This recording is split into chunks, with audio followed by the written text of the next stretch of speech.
Bienvenue dans ce nouvel épisode du podcast Perte de poids réussie. Je suis ravie de vous retrouver aujourd'hui pour parler d'un sujet qui, je le sais, va parler à beaucoup d'entre vous. Il m'a d'ailleurs été inspiré suite à un suivi de coaching avec l'une de mes clientes. On va parler de ces petites choses qu'on avait dit qu'on ferait, mais qu'on ne fait pas, et qui petit à petit créent une sensation de stagnation, voire de déception envers soi-même. Ce n'est pas forcément une grosse erreur ou un gros écart, mais de petites promesses non tenues à soi-même et qui finissent par peser lourd. Tout d'abord, la situation. Ces mini-engagements qu'on néglige. Peut-être que tu t'es déjà dit « je vais marcher 10 minutes chaque jour », « je vais boire plus d'eau cette semaine », « je prépare mes repas dimanche », « je note ce que je mange », ou même juste « je ne grignoterai pas devant la télé ce soir ». Et puis, rien. Pas par flemme, pas par manque de volonté, mais parce qu'on est prise dans le quotidien ou parce qu'on se dit que ce n'est pas si grave que cela si on ne le fait pas aujourd'hui. Mais voilà, ces toutes petites actions qu'on laisse de côté, parfois très souvent, elles s'accumulent. Et ce n'est pas tant leur absence qui pose problème, mais ce qu'on en fait dans notre tête. Ce message est vraiment important parce que ce sont des choses qu'on ne voit pas. Donc c'est là dans l'arrière de notre tête et ça a tendance à saboter nos efforts et à ralentir notre progression vers le résultat que l'on désire profondément. J'espère que mettre l'emphase dessus avec cet épisode te permettra de peut-être identifier que cela se passe chez toi alors que tu ne l'avais pas identifié auparavant. Voyons maintenant le vrai impact, le sentiment de décalage et la perte de fierté. Ce qui finit par nous peser, ce n'est pas juste de ne pas avoir fait l'action, c'est le sentiment « je n'ai pas tenu ma parole »,« je me dis que je suis motivée mais en fait je fais rien », je n'avance pas, je n'y arrive pas. Vous savez, cette petite voix qui est constante dans notre cerveau et qui a tendance à nous faire nous sentir mal. Et là, le piège se referme. Car même si en réalité, tu as peut-être avancé sur d'autres plans, et j'en suis certaine d'ailleurs, mais ton cerveau, lui, il va se concentrer sur ce que tu n'as pas fait. Ce sentiment de ne pas être fier de soi peut alors déteindre sur ton énergie, sur tes décisions et te pousse même parfois à abandonner ce qui fonctionnait en fait très bien pour toi déjà. Le cercle vicieux qui va s'installer. Quand on commence à se dire « je ne suis pas capable, je n'y arrive pas, je n'avance pas, je me sens démotivée », on crée un petit découragement intérieur. Et ce découragement va parfois justifier un écart, une pause sur son parcours. Puis 2 jours plus tard, on se dit « j'ai tout gâché ». Encore une fois, je ne m'y suis pas tenue et j'ai tout gâché. Et ce fameux tout ou rien s'installe. Alors que parfois, souvent même, tout allait très bien. Mais c'est parce qu'on ne s'est pas rendu compte que dans le fond de notre tête se passait pas mal de messages négatifs dévalorisants, tout simplement parce qu'on ne s'est pas tenu à de toutes petites habitudes qui accumulées font une grosse boule de neige. Tu as mangé équilibré la majorité du temps, tu as respecté tes sensations, mais ton cerveau, lui, ne garde que la mini-action non faite et cela suffit à faire basculer ta perception de ton parcours. Alors, comment s'en libérer ? Je vais te donner 3 clés concrètes.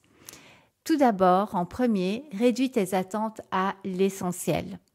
Pose-toi la question, quelle est la petite chose que je veux vraiment faire cette semaine ? Une seule. Mieux vaut faire une chose et se sentir fier de l'avoir fait que 5 choses abandonnées. D'ailleurs, je donne souvent le même conseil quand vous voulez reprendre du sport. Au lieu de vous dire, je vais faire du sport 5 jours sur cette semaine, pourquoi ne pas déjà fixer juste une séance ? Pourquoi je conseille cela ? Ressentez en vous. Si vous avez fait votre séance, que vous avez planifié, comment vous allez vous sentir ? Vous allez être super fier de vous.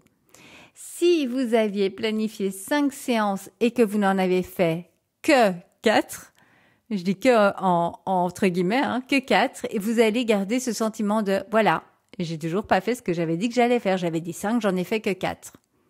Vous voyez, ce sentiment, on veut absolument l'éviter. Donc, vaut mieux fixer 1 pour commencer, puis 2 et on progresse ainsi de suite. Donc ça, c'est mon premier conseil, ma première clé, c'est réduire tes attentes à l'essentiel et choisis une petite chose que tu veux faire cette semaine. Deuxième clé, note tes victoires, même minimes. Tellement important, on le fait tellement rarement et ça fait vraiment une différence. Chaque jour ou chaque fin de semaine, écris ce que tu as fait de bien pour toi. Cela rééquilibre ta perception et te montre en fait que tu avances même quand ce n'est pas parfait. C'est quelque chose que je vous fais faire pendant le Reset 30 pendant 30 jours où je vous conseille de noter chaque jour vos victoires. Pourquoi?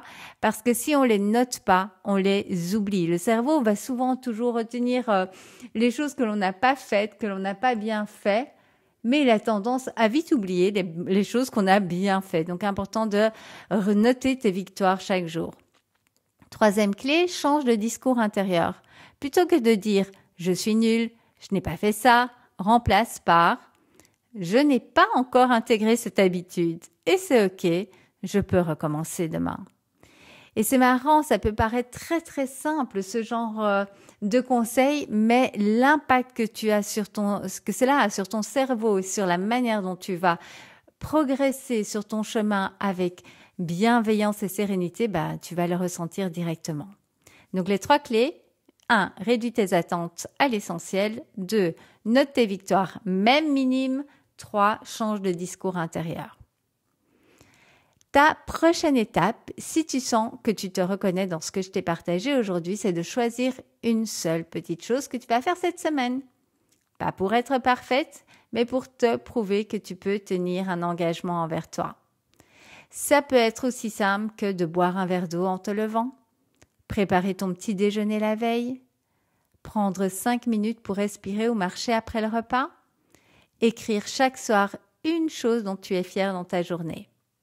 Choisis celle qui te parle le plus aujourd'hui et s'il y en a d'autres qui te parlent, tu pourras les faire plus tard. Donc, choisis une chose, écris-la et fais-le.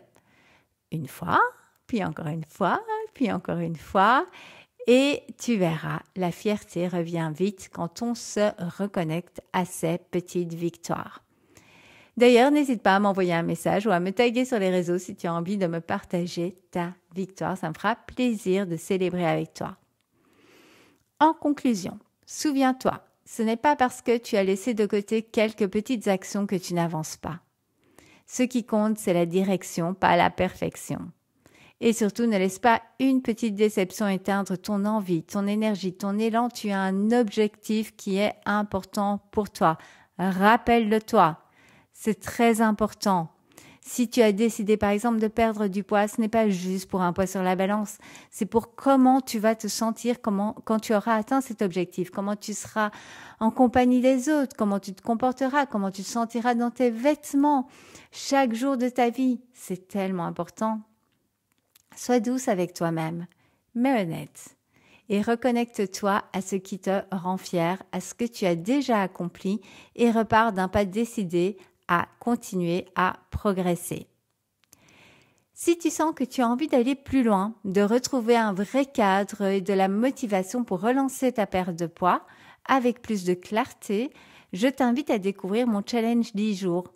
C'est une étape idéale pour toi si tu veux te remettre dans une dynamique positive, sortir du flou et savoir quoi faire au quotidien, reprendre confiance en toi, sans pression ni extrême. Avec moi, c'est très important, on ne va jamais dans les extrêmes. Et ce challenge 10 jours, je l'ai vraiment conçu pour te guider pas à pas de manière douce, avec beaucoup de bienveillance envers toi-même. Pendant 10 jours, je t'accompagne pas à pas pour relancer ta perte de poids, ta progression, remettre en place de bonnes bases et surtout te prouver que tu peux y arriver sans te juger, sans culpabiliser. Encore une fois, avec moi, on ne recherche pas la perfection, mais la progression. Et aujourd'hui, c'est vraiment le moment idéal pour rejoindre ce challenge 10 jours qui va te permettre de progresser de manière sereine. Tu peux le rejoindre dès maintenant via le lien dans la description de l'épisode et je serai là pour t'accompagner chaque jour dans cette belle relance. Je te dis à très bientôt dans un prochain épisode et d'ici là, prends bien soin de toi.